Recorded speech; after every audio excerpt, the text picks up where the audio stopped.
사랑하는 성도 여러분, 또 한 주가 지나가고 벌써 1월달 마지막 주 예배를 드리는 시간이 왔습니다.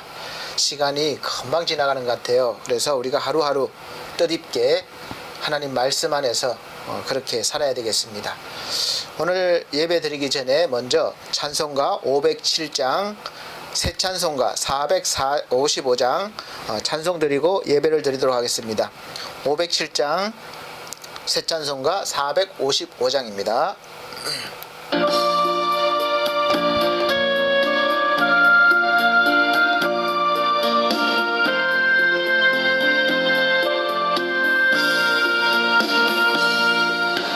주님의 마음을 본받는 자, 그 마음의 평강이 찾아오면 험악한 세상을 이길 힘이 하늘로부터 임함이로다. 주님의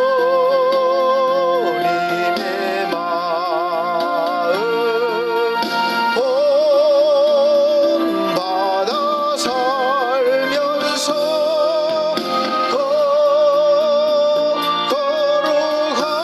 거룩하신 나도 이루리. 주 모습 내 눈에 안 보이며 그 음성 내 귀에 안 들려도 내 영혼 날마다 주를 만나 신령한 말씀을 배우도다. 주님의 마음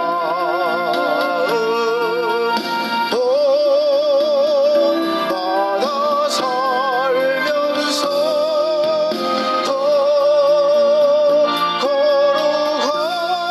거룩하신 나도 이루리.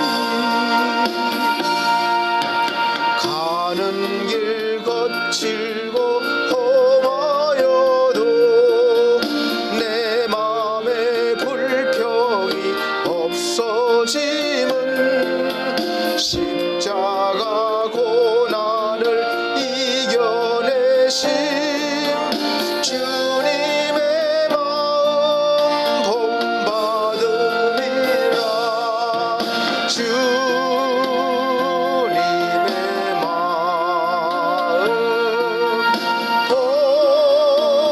본받아 살면서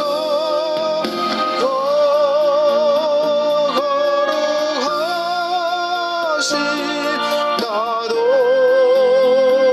이루리.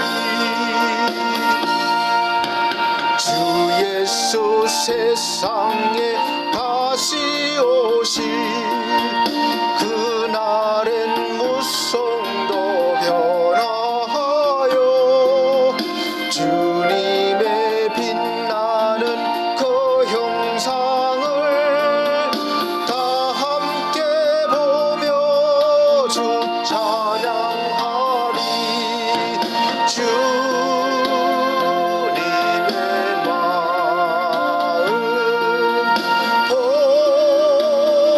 본받아 살면서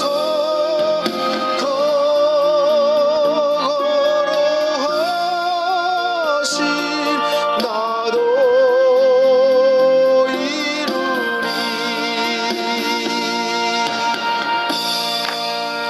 아멘.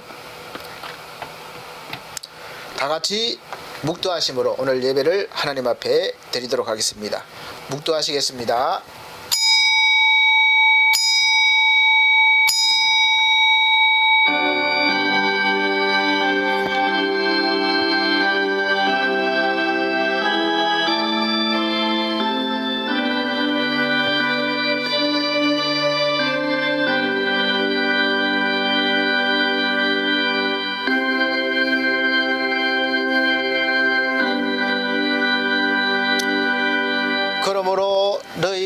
그리스도 예수를 주로 받았으니 그 안에서 행하되 그 안에 뿌리를 박으며 세움을 입어 교훈을 받은 대로 믿음에 굳게 서서 감사함을 넘치게 하라.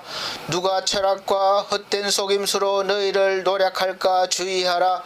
이것이 사람의 유전과 세상의 초등학문을 쫓음이요 그리스도를 쫓음이 아니니라. 그 안에는 신성의 모든 충만이 육체로 거하시고 너희도 그 안에서 충만하여졌으니 그는 모든 정사와 권세의 머리시라. 아멘. 네, 찬송가 13장으로 찬송드리겠습니다. 새 찬송가는 64장입니다. 찬송가 13장, 새 찬송가 64장입니다.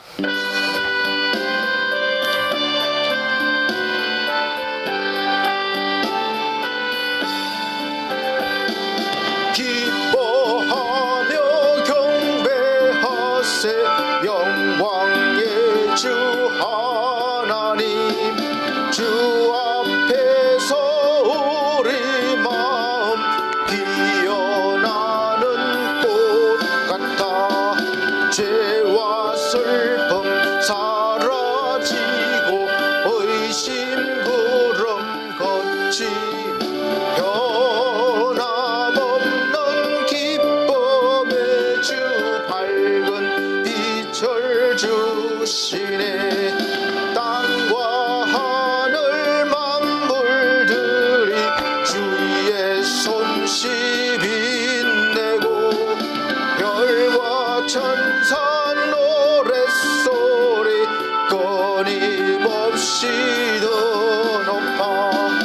물과 숲과 산과 골짝 들판이나 바다나 모든 만물 주의 사랑 기뻐 찬양하여라.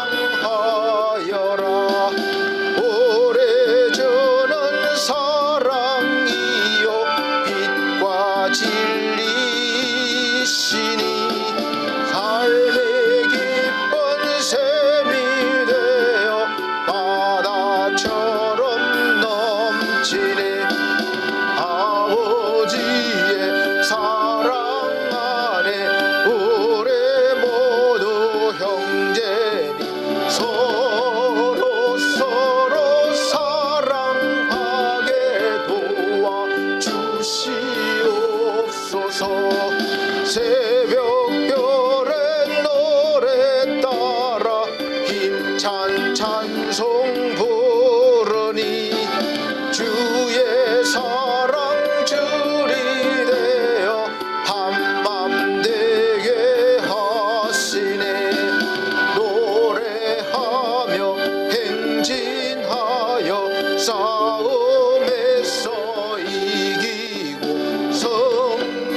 성전가를 높이 불러 주께 영광 돌리세. 아멘. 네, 찬송가 뒤에 교동문입니다. 교동문 5번입니다. 5번 시편 13편. 찬송가 뒤에 교동문 5번 시편 13편. 제가 한 절, 우리 성도님들께서 한 절 큰 소리로 이렇게 봉독해 나가도록 하겠습니다. 여호와여 어느 때까지니까 나를 영영히 잊으시나이까. 주의 얼굴을 나에게서 언제까지 숨기시겠나이까.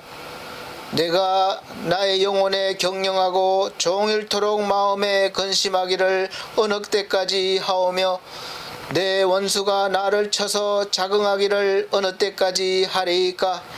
여호와 내 하나님이여 나를 생각하사 응답하시고 나의 눈을 밝히소서.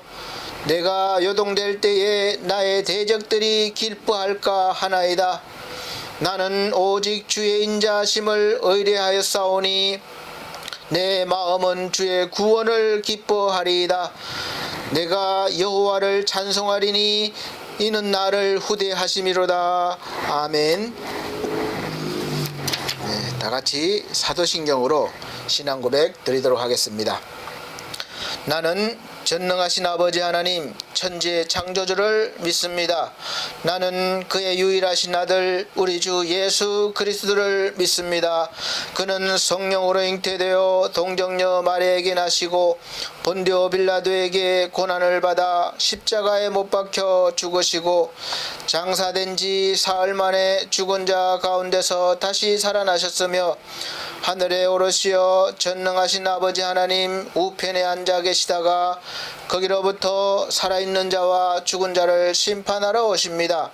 나는 성령을 믿으며 거룩한 공교회와 성도의 교제와 죄를 용서받는 것과 몸의 부활과 영생을 믿습니다. 아멘.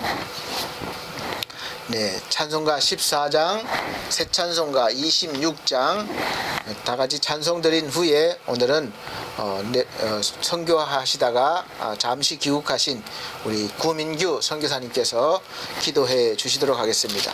찬송가 14장, 새 찬송가 26장입니다.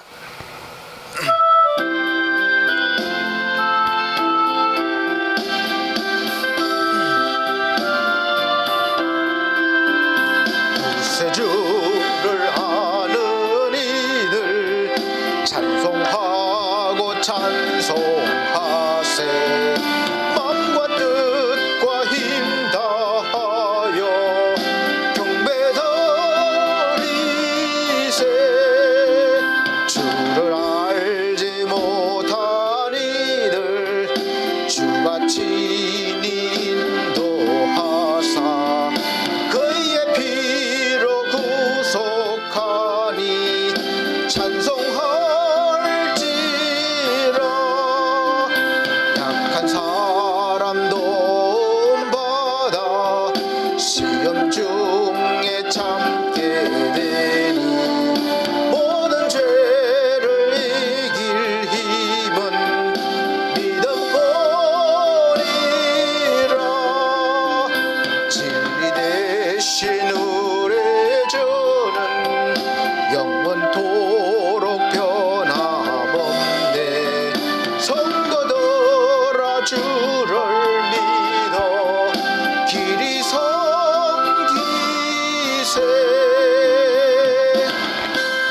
아멘.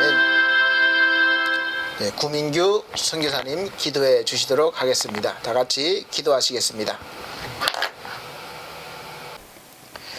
사랑과 은혜가 많으신 하나님 아버지, 오늘 주일 아침 함께 모여 주님 앞에 예배드리게 하심을 감사드립니다. 아멘. 우리의 분주한 마음들을 이 시간 내려놓고 신령과 진정으로 하나님을 예배하기 원합니다. 아멘. 우리 예배를 받아 주시옵소서. 아멘. 하나님, 어려움에 있는 나라를 위해 기도합니다.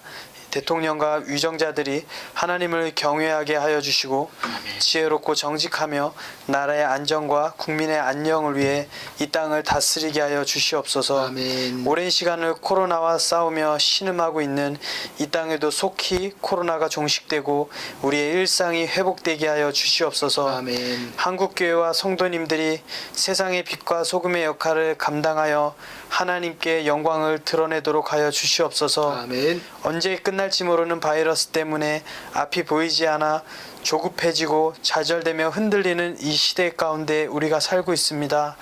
우리 반석교회 모든 성도님들 어려움에도 믿음의 눈을 들어 하나님을 보았던 다윗처럼 주님을 바라보며 인내하며 기쁨과 감사함으로 주님의 소망을 품게 하여 주시옵소서. 아멘. 우리 반석교회가 주의 뜻이 하늘에서 이루어진 것 같이 이 땅에서 주의 뜻을 이루는 건강한 주의 교회 되게 하여 주시옵소서. 아멘. 모든 반석교회 가정마다 직장 사업장을 축복하여 주시고 아멘. 하나님의 은혜가 넘쳐나게 하여 주시옵소서. 아멘. 이 시간 또 우리 가운데 말씀을 전하시는 목사님 날마다 강건함과 성령의 능력을 부어 주셔서 사무엘처럼 그 말씀이 하나도 땅에 떨어지지 않고 듣는 모든 성도님들 마음에 새겨지게 하여 주시옵소서. 아멘. 이 모든 말씀 예수님의 이름으로 기도드렸습니다. 아멘. 아멘.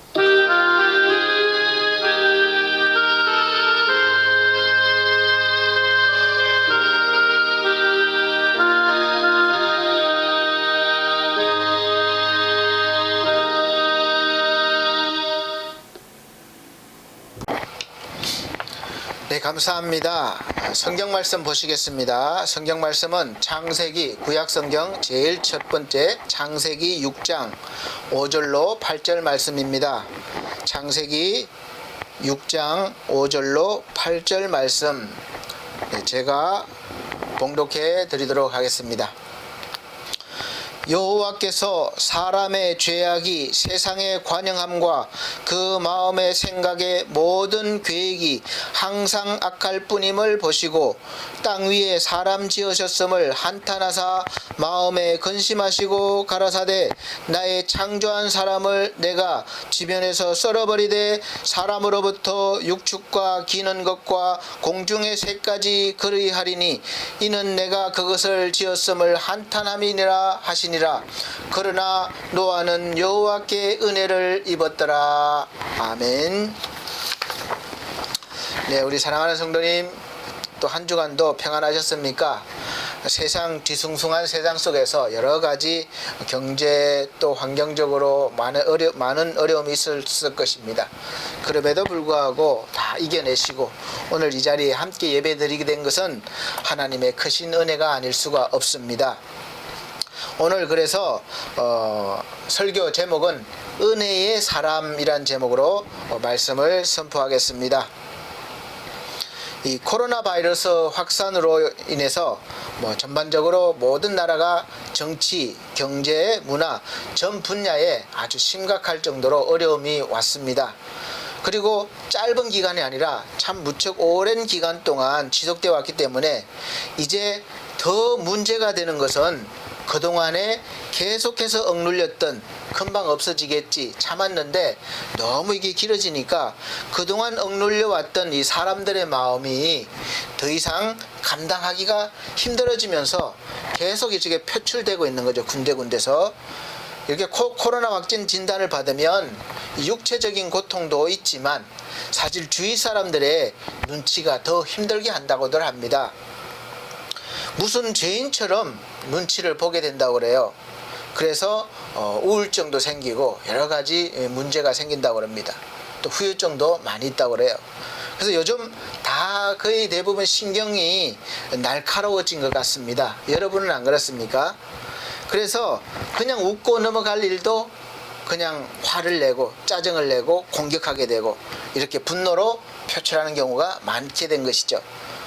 그래서 그도 그럴 것이 사실 이제까지 억눌렸던 마음의 그 답답함과 분노를 이제는 참을 수가 없으니까 터뜨릴 대상이 필요한 거예요. 그 시점에 왔습니다. 그래서 어떤 공격의 대상이 생기면 모두가 그냥 달라들어서 분노의 화살을 막 쏘아붙는 거죠. 그래서 지금까지 그 사람이 또는 그 단체가 어떻게 살아왔고 어떻게 해왔는지는 상관이 없어요. 알고 싶지도 않습니다. 그냥 보통 우리가 이성적으로 우리가 죄의 경중을 따질 때는 공과 사를 잘 따져서 판단을 하는 것을 봅니다. 그래서 법원에서도 판사가 판단을 할 때 양형 기준에 적용을 시켜요. 그래서 이 사람의 공과 사 이런 거를 봐서 정상 참작을 어느 정도 하는 경우도 있다고 합니다. 그러나 지금의 상황에서는 공이 뭐든 사가 어떻든 정상 참작이 안 되는 시점이에요. 누가 걸리면 뉴스거리가 되고 공격의 대상이 돼서 코로나에 감염된 사람도 또 치유된 사람도 또 감염이 안 된 사람은 안 된 사람대로 두려워하고 모든 활동에 이제 지장을 받게 되면서 어려움을 겪고 있는 것이죠. 지금의 이런 현상에서 정말로 모든 것을 포용해 줄 수 있는 사람, 또 이해를 해 줄 수 있는 사람, 그런 또 위로해 줄 수 있는 사람, 마음이 좀 큰 사람, 이런 은혜의 사람이 필요한 때입니다. 제가 며칠 전에 개인적으로 제가 큰 딸아이 결혼식을 앞두고 있어서 사실 결혼식 하기 전에 집안 어른들을 함께 찾아뵙고 또 인사도 드려야 되는 것이 도리잖아요. 그런데 이 코로나 확산으로 인해서 그렇게 하지를 못했습니다. 특히 특히 이제 서울 경기 지역에 코로나 환자가 집중적으로 발생하다 보니까 이제 전국 각지에서 서울 경기 지역에 사는 사람들을 경계할 수밖에 없을 것입니다. 그래서 일부러 아버지 혼자 계신데도 내려가지 않고 그동안 필요한 물품만 이렇게 택배로 보내드렸는데, 이번에는 꼭 결혼식 하기 전에는 인사를 해야 될 것 같아서 사실 혼자 잠깐 내려갔다 왔습니다. 근데 제가 내려갔을 때 그 시골에서 지방에서 느끼는 그 코로나 바이러스의 공포, 어떤 그런 분위기는 생각외로 참 심각한 것을 볼 수가 있습니다. 그래서 조심스러워서 어디를 다니지를 못하는 거예요. 같은 마을 사람인데도 좀 멀리 외지에 갔다 오면 눈치가 보인다는 것입니다. 그런데 제가 서울에서 내려갔는데 인사를 다닐 수가 있겠습니까? 없지요. 힘들죠. 그래서 코로나 바이러스 감염 확산으로 인해서 이제는 몸뿐만이 아니라 마음까지도 힘들어진 것인데, 이게 어느 누구가 정해진 것이 아니라 우리 전체 국민 대부분이 그렇다는 것이 더 큰 문제죠. 이러한 시대에 과연 우리 그리스도인들이, 예수 믿는 사람들이 또 가정에서, 직장에서, 사회에서, 국가에서 어떤 역할을 해야 하겠습니까? 바이러스 감염 확산 방지에 먼저 앞장서고, 또 어려운 분들을 위로해드리고, 또 그분들에게 소망을 주고, 이 어려움을 함께 극복할 수 있도록 하나님께 기도하고 또 간구하면서 이 사회에서 빛의 역할, 소금의 역할을 해야 하는 것이 마땅합니다. 우리 사랑하는 성도 여러분, 지금 그렇게 예수 믿는 한 사람으로 그렇게 살고 계십니까? 제가 1월 27일자 그 인터넷에 올라오는 그 뉴스를 봤습니다. 기사 제목에 이제 개신교라면 지긋지긋해 이렇게 하고, 또 교회 향한 냉담한 시선이라는 제목을 보고 관심이 가서 한번 살펴봤습니다. 내용을 보면 결코 우호적인 내용이 없지요. 지난해 강복절 집회와 또 대면 예배 강행으로 인해서 2차 유행의 중심에 선 교회들이 많이 있죠. 그 중에서 특히 사랑제일교회, 또 3차 유행 속에서 최근 경북 상주 지방에서 BTJ 열방센터에 이어서 또 이번에는 IM 선교회까지 모두가 어떻게 보면 이 개신교와 관련된 교회라든지 단체입니다. 그리고 더 깊은 내용은 사실은 어떻게 보면 상관이 없지만, 그 내용 속에 목사나 선교사가 자격이 있느니 없느니 이런 말까지, 이런 이야기까지 있습니다. 이단이다 아니다 이런 내용까지 나오고 있습니다. 사실 신천지로부터 시작해서 사랑제일교회, 경북 상주 BTJ 열방센터, 현재 IM 선교회까지 날마다 뉴스에 나오는 거죠. 좋은 내용이 아닙니다. 그래서 사람들은, 일반 사람들은 교회가 구분해서 보는 거 아니에요. 다 같은 그냥 교회로 봅니다. 그래서 교회를 향한, 전체 교회를 향한 비판과 냉담한 시선은 이제 감당할 수밖에 없죠. 모든 교회가 감당을 해야 되는 것입니다. 더 중요한 것은 교회나 관련 단체에서 사실 선한 일들과 또 영향력을 많이 준 것도 있습니다. 그런데 그런 내용은 전혀 없고 대부분이 다 비판적인 내용뿐입니다. 이것이 세상이에요. 이유야 어쨌든 사회에서 문제가 되고 또 피해를 줬으면 어떻게든 최고 책임자가 나와서 책임 있는 발언을 하고 책임을 지기 위한 노력을 해야 함에도 불구하고 책임자의 어떤 발언도 없고 또 계속해서 방역에 비협조적으로 비치는 모습은 사실 모든 사람을 피로하게 하고 또 실망하게 합니다. 이러한 불평과 불만은 우리가 하나님의 일을 하는 것과 또 복음을 전하는데 아주 부정적인 영향을 주기 때문에 우리 교회들은 지금보다 더 많이 조심하고 또 더 많이 헌신하고 또 책임을 질 게 있으면 앞장서서 책임을 져 나가야 할 것입니다. 그래서 오늘 말씀드리려는 것은 코로나로 인한 문제, 이런 문제가 아니라 우리 내면에 있는 그런 부정적인 선입관, 부정적인 것을 말씀드리려고 하는 것입니다. 부정적인 말과 생각은 마치 전염병처럼 확산돼서 무섭게 번져나가고 한번 그렇게 딱 인식이 되어버리면 그 부정적인 인식을 바꾸는 것이 정말 어려운 어둠의 역사이기 때문에 빛의 자녀인 우리가 그것을 빨리 차단하고 더욱더 우리가 믿음의 확신으로 대처해 나가야 한다는 것을 성경에서 볼 수가 있습니다. 민수기 13장에 보면 이스라엘 백성들이 이제 정탐꾼을 보냅니다. 하나님이 약속하신 젖과 꿀이 흐르는 땅 가나안 땅에 들어가기 위해서 이제 하나님께서 모세에게 명령하셔서 각 지파별로 한 명씩을 뽑아서 이제 정탐을 먼저 하게 합니다. 그래서 모세가 12지파에서 각각 대표들을 뽑아서 먼저 정탐을 하게 했습니다. 그래서 정탐을 하고 온 이 12명의 정탐꾼들은 보는 눈은 똑같습니다. 포도 한 송이 달린 가지를 베어서 성경에 보면 둘이 막대기로 깨어 메고 오니까 얼마나 포도가 주렁주렁 열린 것이겠습니까? 그리고 뭐 석류와 무화과도 풍성하고 그야말로 과연 젖과 꿀이 흐르는 그런 땅이었습니다. 여기까지의 보고는 똑같아요. 본 것도 똑같습니다.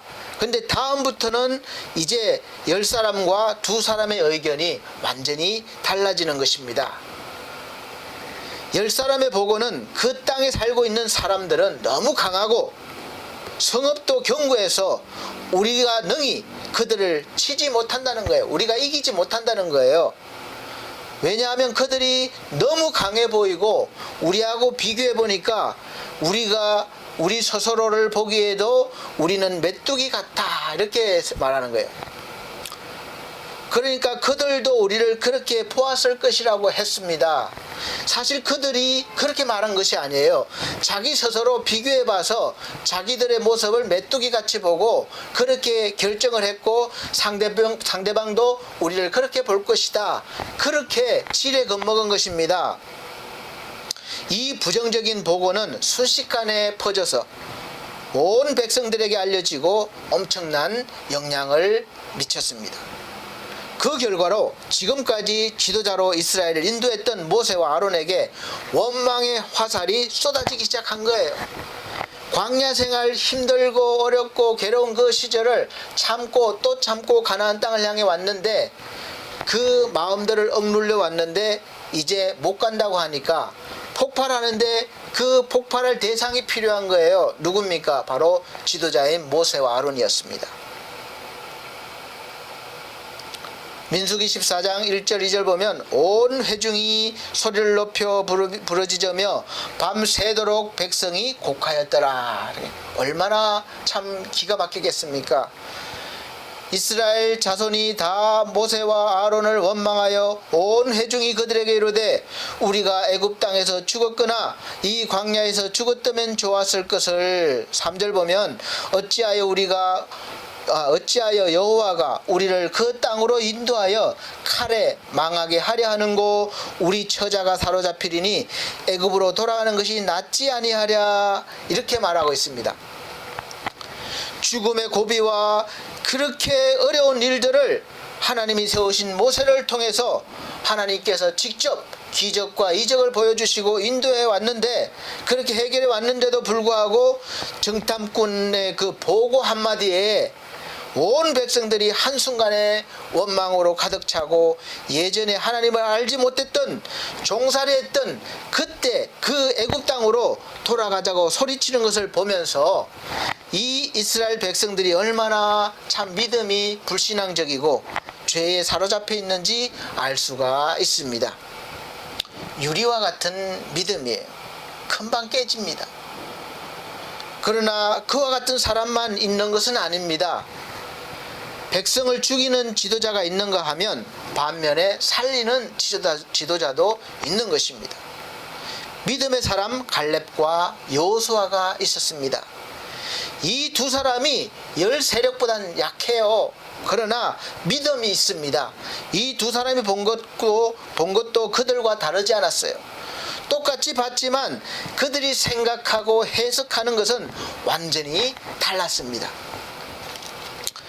여기에서 제가 늘 말씀드리는 육의 사람과 영의 사람이 나뉘는 것이에요. 세상에 속한 사람과 하늘에 속한 사람의 차이입니다. 똑같이 땅을 밟고 살아도 이 생각하는 것은, 말하는 것은 천지 차이입니다. 민수기 14장 9절 말씀 보면 오직 여호와를 거역하지 말라, 또 그 땅 백성을 두려워하지 말라. 그들은 우리 밥이라. 그들의 보호자가 그들에게서 떠났고 여호와는 우리와 함께 하시느니라. 그들을 두려워 말라. 그렇게 말합니다. 이 믿음의 사람들이 보기에는 오히려 그 땅 거민이 메뚜기가 아니라 오히려 우리가 먹어야 할 밥으로 보이는 거예요. 어디에서 이런 힘이, 이런 생각이, 이런 말이 나오겠습니까? 바로 하나님과 함께하는 사람, 영의 사람, 하늘에 속한 사람입니다. 사랑하는 성도 여러분, 지금 현실적으로 우리 앞에 너무도 강하게 보이는 이 코로나 바이러스와 이 감염 확산으로 인한 경제적인 여파와 또 사람들의 따가운 시선을 어떻게 받아들이고 생각하고 말하시렵니까? 코로나 바이러스가 너무 강해서 또 강해 보여서 우리가 죽게 된 것처럼 메뚜기처럼 보이십니까? 아니면 하나님이 함께 하심으로 능히 극복해내고 이겨낼 그런 밥처럼 보이십니까? 코로나 바이러스로 인해서 사실 마음의 병이 많이 생겨났다고 뉴스에 계속 나오고 있습니다. 사실이에요. 경제적으로 어려워진 것은 물론이고 이 사람과 사람의 단절로 인해서 외로움이 많아지죠. 외로움, 또 우울증, 그래서 무기력함 등이 전염병처럼 번지고 있습니다. 이럴 때 우리가 어떻게 해야 합니까? 똑같이 우울해하고 똑같이 우울증 겪고 외로워하고 무기력해야 합니까?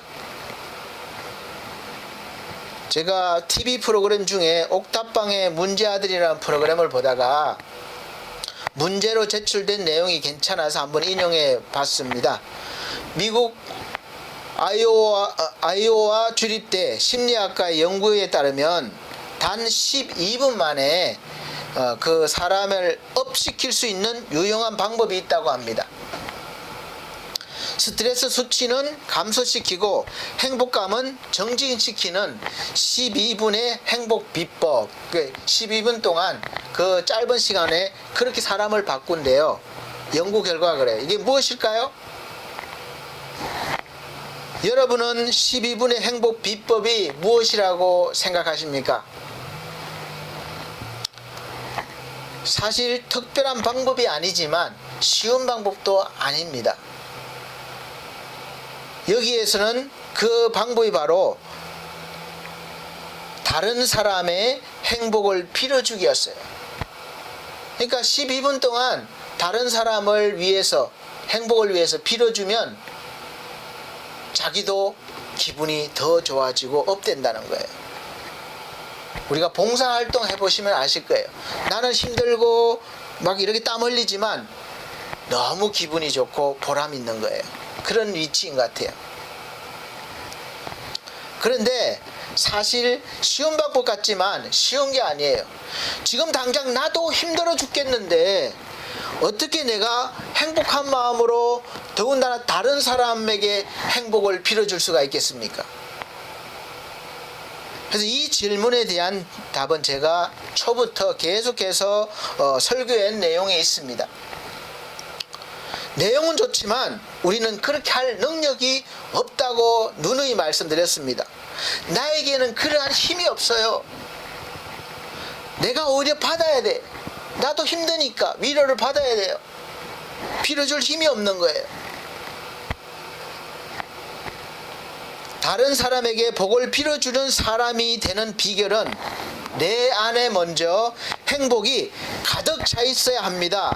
그래야 행복한 마음으로 다른 사람을 향해서도 행복을 빌어주고 또 축복해 줄 수 있는 것이요, 나눠줄 수 있는 것이죠. 여러분 속에 지금 이 행복이 가득 차 있습니까? 나눠줄 만큼 있어요? 다른 사람에게 나눠주고 계십니까? 아니면 아직도 나는 복을 받지 못한 사람으로 생각되고 받을 복을 위해서 오늘도 지금 이 시간도 하나님을 향해서 내가 복 받기를 복 주시기를 기도하고 있습니까?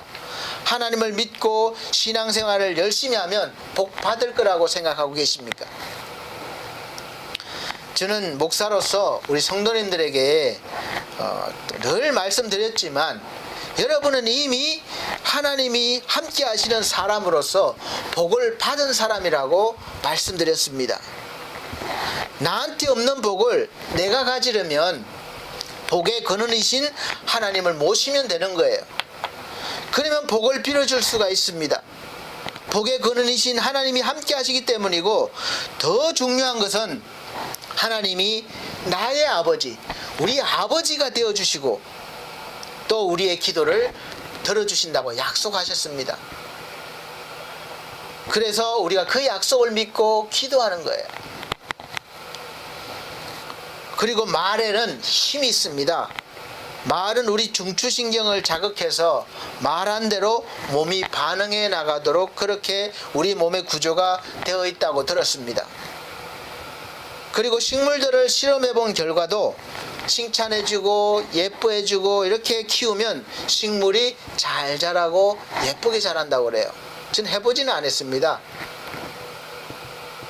그런데 반대로 식물에게 막 험한 말을 하고 욕을 하고 그렇게 미운 마음으로 키우면 모양도 이상하게 생기고 잘 자라지도 않고 그렇게 된다고 연구 결과를 내가 많이 읽어봤습니다. 궁금하시면 인터넷에 한번 쳐보세요. 요즘 다 나옵니다. 식물들도 이렇게 말의 영향을 받는 거예요. 그러면 살아있는 우리는 어떻습니까? 물조차도 사랑한다고 말하고 그런 말을 하면 반응을 한다는 이야기를 들었어요. 이렇게 우리 인간의 말에는 힘이 있습니다. 왜 말에 힘이 있겠습니까? 그 이유는 바로 우리가 하나님의 형상을 가졌기 때문에 그래요. 하나님께서는 처음 시작부터 말씀으로 시작하셨습니다. 기술자가 되셔서 뭐 뚝딱뚝딱 만든 것이 아니라 말씀으로 천지를 창조해 가셨습니다. 그리고 말씀으로 우리에게 오셨습니다. 그래서 성경 전체는 하나님의 말씀으로 이루어진 책이고, 또 그 말씀은 그냥 죽은 글이 아니라 살아있어서 우리가 말씀을 듣거나 믿고 순종하는 사람들에게 이 하나님의 말씀이 능력으로 나타난다는 것을 성경에서 확정해주고 있습니다. 또 개인적으로도 체험들을 많이 하실 거예요. 저도 많이 했습니다. 그래서 히브리서 4장 12절 말씀에는 하나님의 말씀은 죽은 것이 아니라 살았고 또 운동력이 있어서 가만히 있는 것이라 움직여요. 운동력이 있어서 좌우의 날선 어떤 검보다도 예리하여 혼과 영과 및 관절과 골수를 찔러 쪼개기까지 하며 또 마음의 생각과 뜻을 감찰하나니, 우리 깊은 마음의 생각과 마음도 감찰하신다는 거예요. 하나님의 말씀이 죽은 글이 아니기 때문에 우리가 성경을 읽고 묵상하고 들을 때에 내 영혼이 감동을 받고 또 마음에 찔려서 아프게도 하고 그래서 회개하게도 하고 그래서 거듭나게도 합니다. 하나님께서 말씀으로 천지를 창조하셨고 그 말씀이 육신이 되어 우리 가운데 거하신 분이 바로 예수 그리스도십니다. 말씀이 곧 하나님이라는 거예요. 요한복음 1장 1절의 말씀은 태초에 말씀이 계시니라, 하나님이 계시니라, 이 말이에요. 이 말씀이 하나님과 함께 계셨으니 이 말씀은 곧 하나님이시니라. 아멘. 말씀이 하나님이십니다. 우리가 어디 가서 하나님 찾으려고 산신령 모습을 찾고 그래 만날 수가 없어요. 만나고 싶으신 분들은 성경에 집중하십시오. 읽고 묵상하시고 기도해 보십시오. 하나님이 만나주십니다. 요한복음 1장 14절에는 말씀이 육신이 되어, 말씀이 눈에 보이게 육신이 되어 우리 가운데 거하심에 우리가 그 영광을 보니 아버지의 독생자의 영광이요 은혜와 진리가 충만하더라. 아멘. 이 은혜와 진리가 충만하신 주님께서 우리 속에 오셨으니까 우리도 마찬가지로 은혜와 진리가 충만한 사람이 된 것이죠. 이렇게 말에 능력이 있습니다. 그럼 왜 지금 저나 여러분의 말에는 능력이 없습니까? 죄로 인해서 하나님과의 관계가 끊어졌기 때문에 그래요. 관계가 끊어지면서 그 힘을 다 잃어버리고 이제 모든 것에 결핍이 왔습니다. 건강을 잃어버렸기 때문에 병이 오는 거예요. 생명을 잃어버렸기 때문에 죽음이 오는 거예요. 또 넉넉함을 잃어버렸기 때문에 늘 부족한 거예요. 모든 것에 결핍이 왔습니다. 그래서 그 힘을 잃어버렸습니다. 그러나 하나님께서 은혜를 주신 것은 그림자로 이렇게 남겨놓으신 그림자. 그래서 우리 인간 속에서 그러한 여러 가지 은혜가 또 여러 가지 능력들이 각각 곳곳에 나타나는 것입니다. 보게 하는 거예요. 그림자로 남아 있습니다. 그래서 그래도 그림자이지만 어느 정도의 능력이 있는 것이죠. 우리 인간의 능력이 얼마나 좋습니까? 무한한 것 같아요. 계속 발전하고 있습니다. 그래서 지금도 여러분이나 저나 이 말에 상처를 받기도 합니다. 아니 말이 무슨 이런 적절한 무슨 무기입니까? 눈에 보이지도 않는 이 말이 우리 가슴에 꽂히게 되면 죽이기도 하고 아프게도 하고 힘들게 하는 것이죠. 그리고 반대로 또 이 말을 통해서 소망도 주게 되고 살아나게 하고 용기를 얻기도 합니다. 그리고 의학적으로나 과학적으로도 또 말에 힘이 있다고 밝혀지는 것입니다.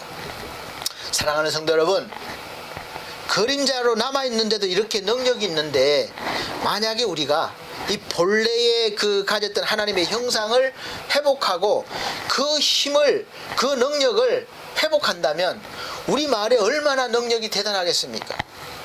주님은 그렇게 회복해서 그 말로 전도하기를 원하시는 거예요. 귀신도 물리치고 병자도 낫게 하고 그렇게 하는 능력들이 성경 곳곳에 기록되어 있음을 보고 또 우리가 현실 속에서도 나타나는 것입니다. 그래서 이제 회복된 사람의 그 능력이 얼마나 대단한지 한번 생각해 보시기 바랍니다. 마치 삼손이 눈을 뽑히고 쇠사슬에 묶여 있을 때 머리를 잘리고 머리카락을 잘리고 묶여 있을 때 힘을 잃었을 때의 모습, 그게 우리 모습입니다. 그러나 그 이후에 머리카락이 자라고 다시 회복된 모습은 쇠사슬도 끊고 큰 돌기둥도 무너뜨리는 그러한 능력, 그것이 회복된 능력입니다.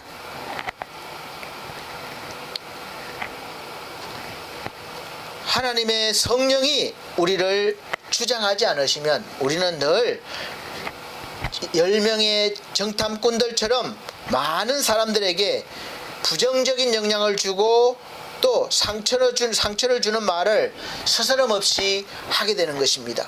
우리 말 조심해야 되는데 그렇게 통제가 안 되는 거예요. 이 세치혀가 그렇게 무서운 겁니다. 성경에서도 그래서 이 말의 혀에 대한 경고 말씀이 많습니다. 또 그렇게 하고도 잘못인지도 모르는 거예요. 사회 전반적으로 왜 악플들이 난무를 합니까? 또 그 사람에 대해서는 전혀 모르면서 그렇게 말하거나 또 글로 써놓고 상처를 주고 거기에 대해서 전혀 책임감을 느끼지 못합니다. 또 책임을 지지 않으려고 해요.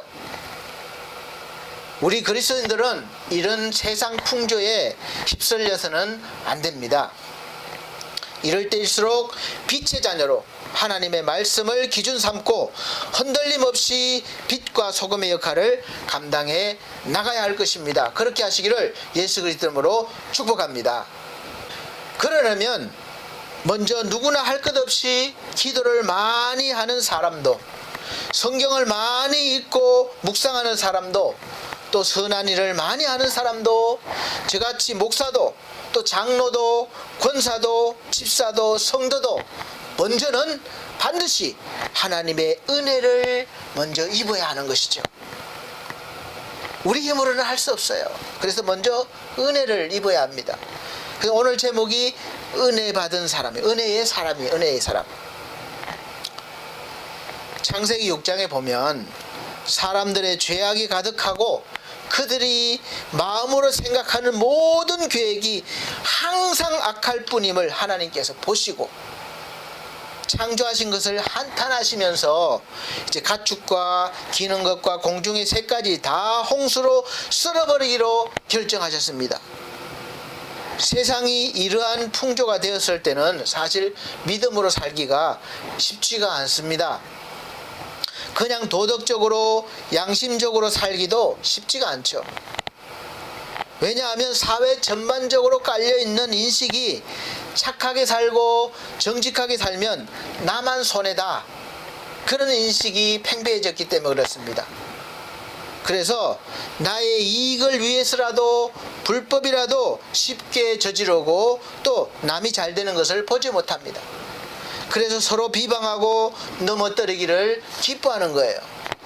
이런 분위기에서 누가 옳은 소리 한마디 하면 그야말로 벌떼처럼 달려들어서 그 사람을 넘어뜨리려고 할 것입니다. 이런 세상에서 여러분이 살고 싶으십니까? 그리고 이런 상황에서 여러분은 믿음으로 세상에서 빛으로 소금으로 살아갈 수 있겠습니까? 그럼에도 불구하고 나는 그리스도이니까 말씀대로, 하나님 말씀대로 순종하며 정직하게 또 옳게 그렇게 의롭게 살아가실 수 있겠습니까? 그래서 먼저 하나님의 은혜가 필요한 것입니다. 성경은 말씀하고 있습니다. 그런 죄악된 세상에서 그러나 노아는 하나님께 은혜를 입었더라. 아멘. 창세기 6장 5절 말씀입니다. 5절부터 말씀이에요.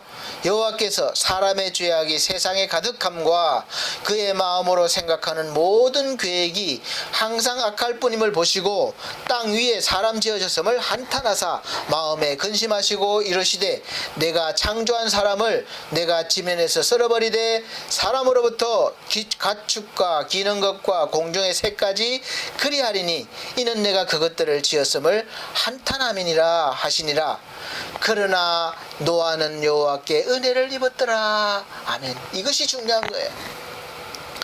하나님께서 사람을 보시고 계실 때 왜 마음으로 생각하는 모든 계획이 항상 악하다고 보실까요? 생각해 보셨습니까? 나는 선한 마음인데 왜 하나님은 악한 마음으로 보시겠습니까? 우리가 보기에는 얼마든지 좋은 계획이고 또 다른 사람들을 유익하게 하는 생각이고 계획이고 또 그런 것들이 많이 있지 않습니까? 왜 그런지 그 답은 3절에 있습니다. 창세기 6장 3절 여호와께서 가라사대 나의 신이 영원히 사람과 함께하지 아니하리니 이는 그들이 육체가 됨이라.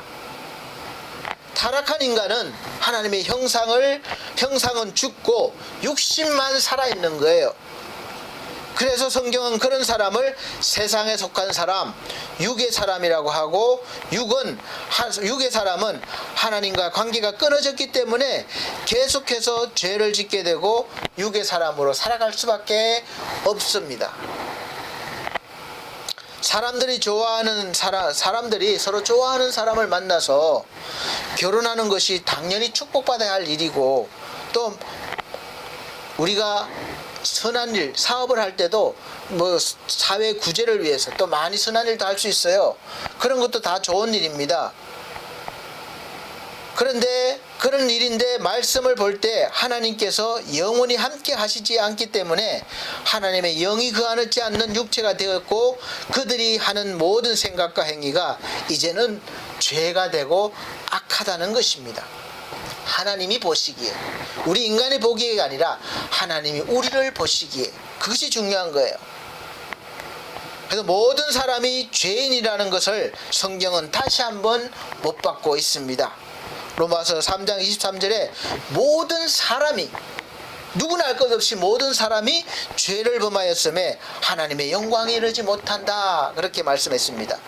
그리고 로마서 3장 10절에 12절 말씀은 기록한 바 의인은 없나니 하나도 없으며 하나도 없다는 거예요.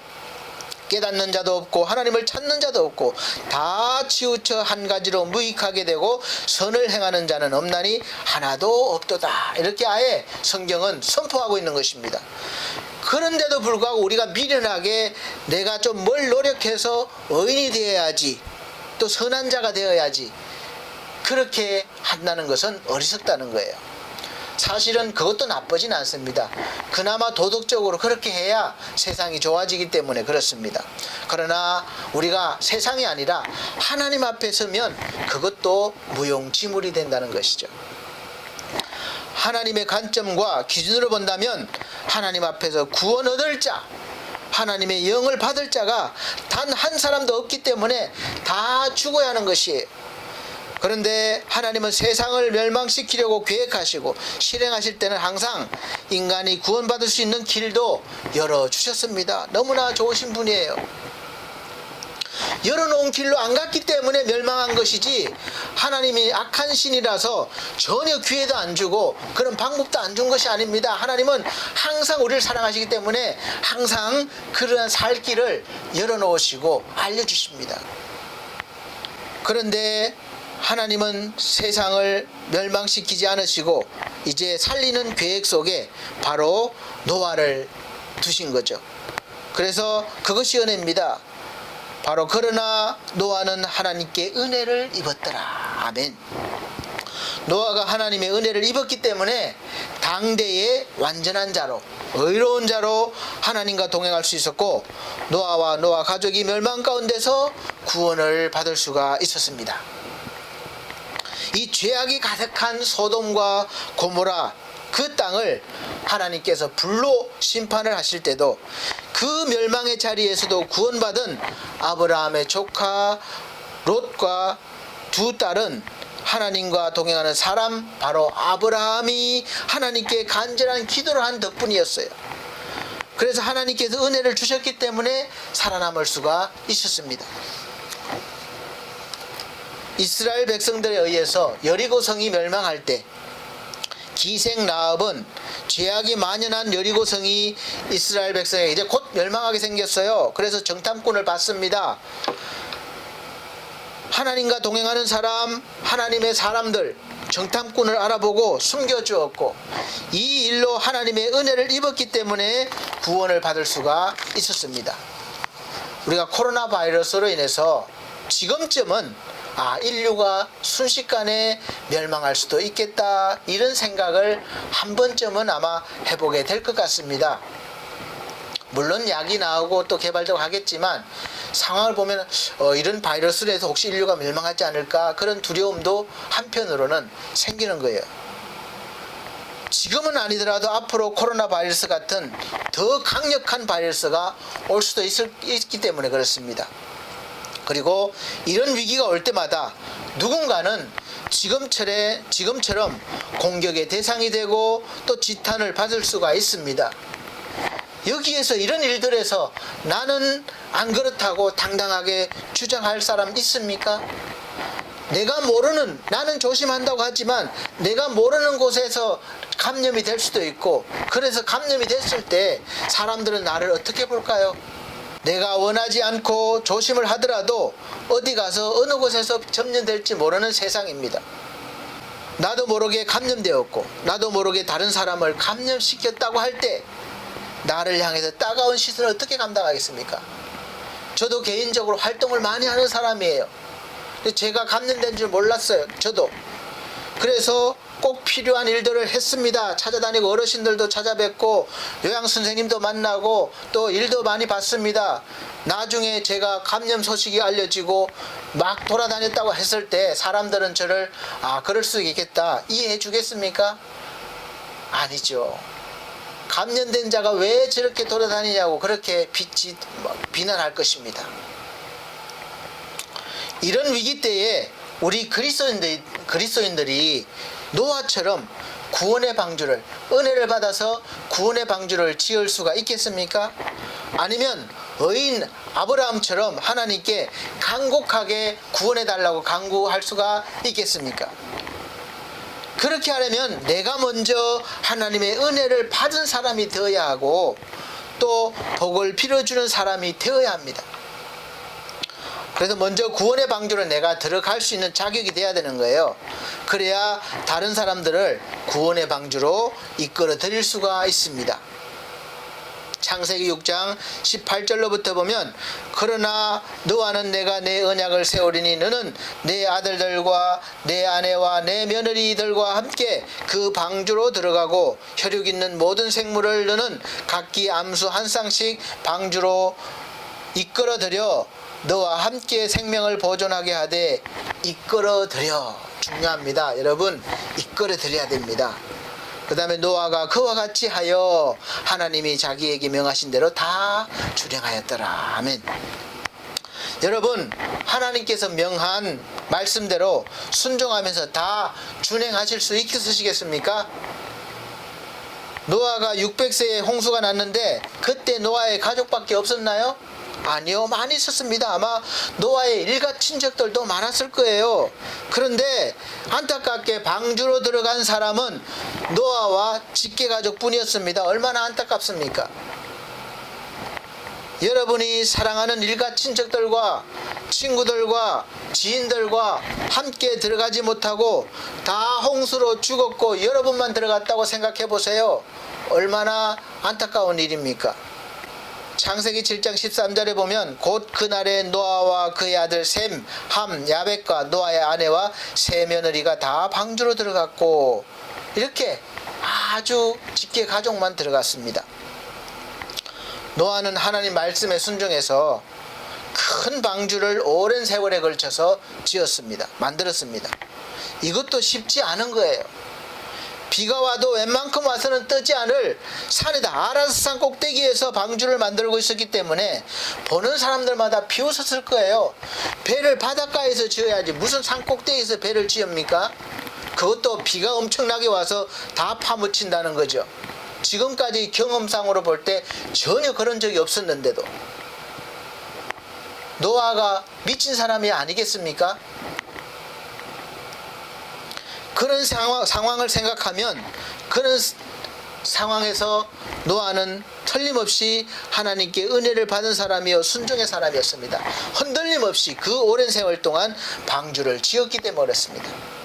그런데 저는 개인적으로 좀 아쉬운 점이 있어요. 아까도 말씀드렸지만 분명하게 하나님께서 온 세상에 생명 있는 것을 홍수로 다 썰어버리겠다고 했을 때 노아는 아브라함처럼 하나님께 간구했다는 모습도 별로 안 보이고 또 아브라함이 조카 롯이 살고 있는 소돔과 고모라 성읍을 불로 멸하신다고 했을 때 사실 아브라함은 여러 번 하나님께 간구했습니다. 처음에는 의인 50명부터 시작했어요. 하나님, 의인 50명을 찾으면 용서해 주시겠습니까? 지금으로 말하면 예수 믿는 사람, 신실한 사람 10명, 50명만 찾으면 말하면 서울이면 서울 이 세계를 멸망시키지 않겠습니까? 그렇게 간구한 거예요. 그런데 아브라함이 불안합니다. 그래서 5명만 빼고 45명 또 5명 빼고 하다가 결국은 10명까지 내려왔습니다. 아마 아브라함도 더 내리기가 참 못하겠던지 10명에서 거쳤습니다. 그래서 결국 소돔과 고모라는 죄악으로 멸망한 것이라기보다는 의인 10명이 없어서 예수 믿는 사람 10명이 없어서 멸망한 거예요. 그러니 우리가 전도의 소명이 얼마나 큽니까? 의인 10명만 있었으면 멸망하지 않았을 거예요. 오늘 똑같이 이곳에 하나님이 그런 일들을 행하실 때 여러분은 몇 명이나 전도하셨습니까? 나와 내 가족밖에 없나요? 그래서 그 큰 방주를 짓고 나서도 열심히 또 지으면서 열심히 전도했다는 말도 없습니다. 사랑하는 성도 여러분, 제가 잘못 알고 있는가요? 지금 내가 예수 믿고 나만 내 가족만 구원받고 큰 구원의 교회를 지어놓고 많은 사람들을 태우지 못한다면 그때와 지금이 무엇이 다르겠습니까? 물심판만 다를 뿐이에요. 하나님께서는 한 영혼 구원하시기를 그렇게 바라시고 또 구원받은 영혼을 그렇게 기뻐하신다고 하시는데 우리가 하나님을 기쁘시게 하는 일들을 하지 못하고 지금 오히려 사회에서 지탄의 대상이 되고 있는데 얼마나 안타까운 일입니까? 사랑하는 성도 여러분, 여러 가지 이유와 또 핑계가 있겠지만 먼저 저와 여러분이 하나님 앞에 회개해야 합니다. 잘못 살았음을, 또 그런 영향력을 못 줬음을 회개해야 합니다. 우리가 믿음으로 말씀대로 바로 살지 못한 것을 회개하고, 또 이제 코로나 바이러스로 닥친 전반적인 위기에서 우리를 구원해 달라고 하나님께 또 간구하고 방역에도 앞장서고, 또 아프고 힘들어하는 분들도 말씀으로 위로하고 도움을 줄 수 있어야 합니다. 각자의 구원의 방주들이 되시길 바랍니다. 그리고 방주가 되셨으면 많은 사람들을 이끌어 드리세요. 그래서 그 구원의 방주에 한 사람이라도 더 태울 수 있기를 소망합니다. 사실 잘못했으면 그 대가를 치러야 합니다. 교회라고 예외가 될 수 없어요. 뼈를 깎는 심정으로 먼저는 하나님 앞에 무릎을 꿇고 다시 은혜를 받아서 더 큰 믿음의 사람으로 우리가 가정과 직장과 사회를 끌어안는 그러한 은혜의 사람이 되시기를, 그리고 구원의 방주 역할을 하시는 그리스도인이 되시기를 예수 그리스도로 축복합니다. 기도하겠습니다. 하나님, 지금까지 구원의 방주 역할을 못했음을 고백드립니다. 우리의 믿음 약한 것을, 또 우리의 모든 행위들을, 잘못된 행위들을 용서하여 주시옵소서. 이제 다시 하나님 앞에 나가 이제 은혜의 사람으로, 또 은혜 받아서 은혜의 사람으로 이제 세상을 밝히고자 합니다. 지금 죽어가고 힘들어하는 영혼들을 위해서 우리가 간구하며, 하나님 저들을 살려달라고 간구하는 의인들이 되게 도와주시고, 또 곳곳에 의인들이 많이 탄생하는 거룩한 역사를 이루어 나갈 수 있도록 축복하여 주옵소서. 은혜 베풀어 주시옵소서. 속히 이 나라 이 땅에서 코로나가 물러가고 모든 어려움들이 없어지고 또 사라지고 하나님의 나라가 확장되어지고 충만하여 많은 영혼들을 살리고, 또 세계적으로 선교국가로서 선교를 감당하는 그런 우리나라가 되게 하여 주시옵소서. 정치, 경제, 문화 모든 분야에 하나님의 은혜가 함께 하시길 바라오며 예수 그리스도 이름으로 기도하옵나이다. 아멘. 네, 감사합니다. 찬송가 406장 봉헌의 시간입니다. 찬송가 406장, 새 찬송가 300장 다 같이 함께 찬송 드리시면서 준비하신 예물 드리도록 하겠습니다. 406장입니다.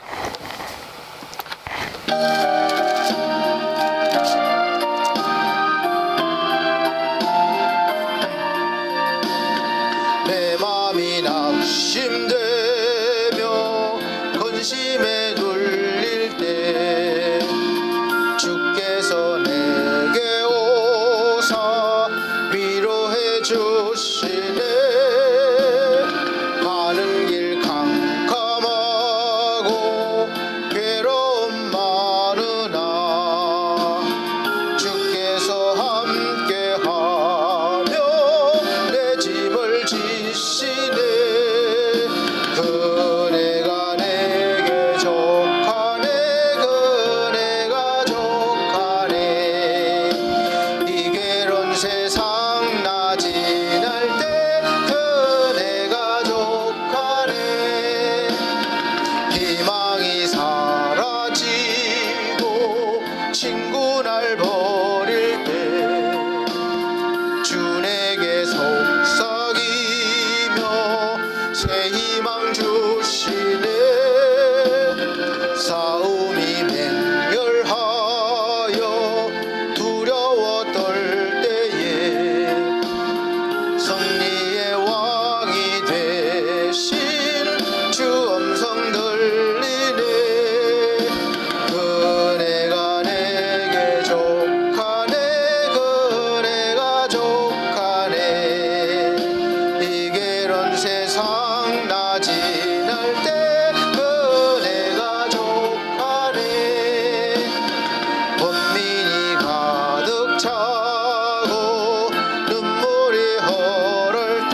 슬픔에 잠길 때 주님의 능력 입어 원수를 이기네.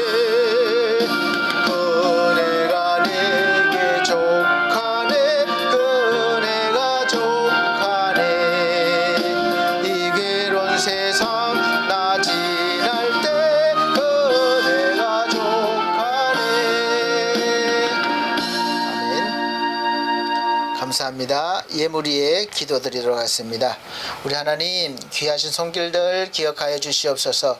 손길마다 하나님의 풍성한 은혜로 또 물질로 채워주셔서 세상에서 많은 주의 일들을 감당할 수 있도록 능력을 더하여 주옵소서. 은혜를 베풀어 주시옵소서.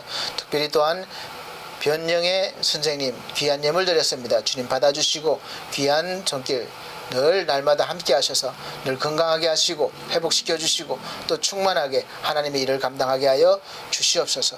우리 사랑하는 성도들 손길마다 하늘의 복으로 땅의 복으로 풍성히 채워 주시옵기를 간절히 원하옵고 축복하오며 예수 그리스도 이름으로 기도함나이다. 아멘. 네, 교회 앞에 광고 말씀드리겠습니다.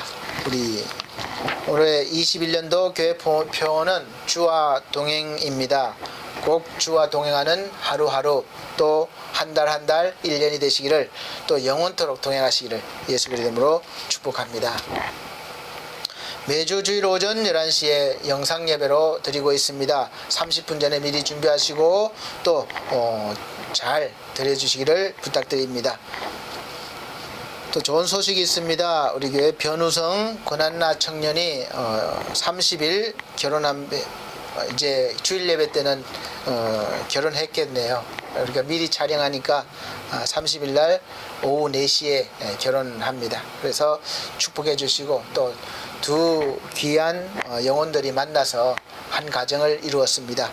그래서 하나님의 은혜로 하나님의 놀라우신 인도하심으로 날마다 주와 동행하는 그런 귀한 가정으로 세워달라고 기도 많이 해주시기 바랍니다.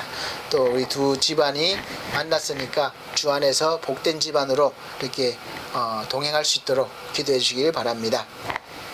성도들의 가정과 직장 사업을 위해서 기도해 주시기를 바랍니다. 우리 연약한 성도들이 많습니다. 우리 차을분 성도님 조금 건강이 조금씩 좀 그런데 기도해 주시고 또 최유주 우리 귀한 성도 회복시켜 주시고 또 지상준 그리고 권오출 그리고 특별히 또 우리 안수 집사님 우리 교회에 안수 집사님이 한 분 계신데 이태석 집사님입니다. 계단에서 넘어져서 갈비뼈가 부러졌어요. 그래서 잘 회복시켜 달라고 기도해 주시기를 바랍니다. 또 이 시간 우리 주님께서 이 모든 성도들에게 손을 얹으시고 또 축복해 주시고 또 건강 회복시켜 주시는 줄로 믿으시고 또 이 시간 주님의 손길을 느껴보시기 바랍니다. 함께 하시기를 축복합니다. 찬송가 결단의 찬송 59장 찬송 드리고 축도로 예배를 마치도록 하겠습니다. 59장입니다. 그리고 새 찬송가는 53장.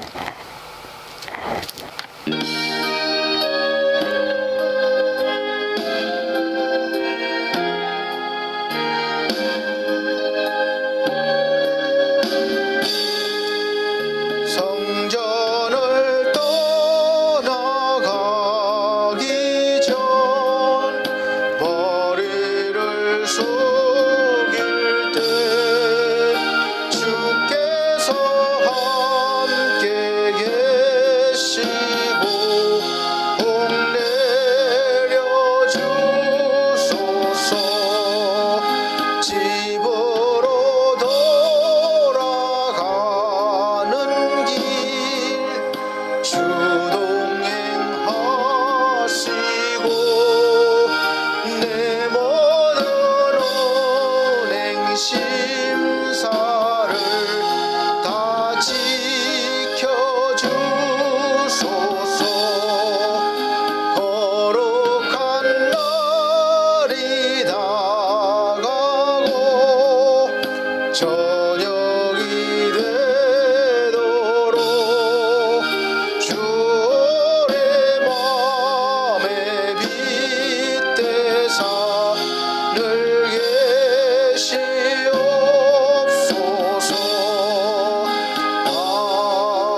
은혜가 풍성하신 우리 아버지 하나님, 우리 사랑하는 모든 성도들에게 이 시간 말씀을 들은 귀한 영혼들에게 하나님의 은혜를 풍성히 내려주셔서 은혜의 사람으로 지금 세상에서 어렵고 힘들어하는 많은 영혼들을 위로하며 또 구원의 방주로 이끌어드릴 수 있는 그런 그리스도인으로 살게 하여 주시옵소서.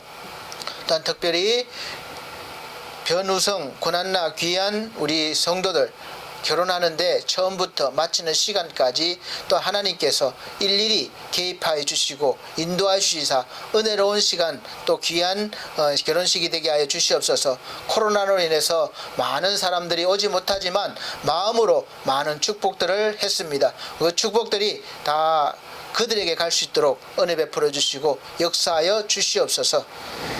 이제는 우리 주 예수 그리스도의 은혜와 하나님의 극진하신 사랑과 성령님의 감화감동 교통하신 은혜가 오늘 말씀을 듣고 은혜의 사람으로 세상에서 빛과 소금의 역할을 감당하기를 다짐하는 귀한 성도들 머리머리 위에 이 나라의 민족 위에 지금으로부터 영원토록 함께 계실지어다. 아멘.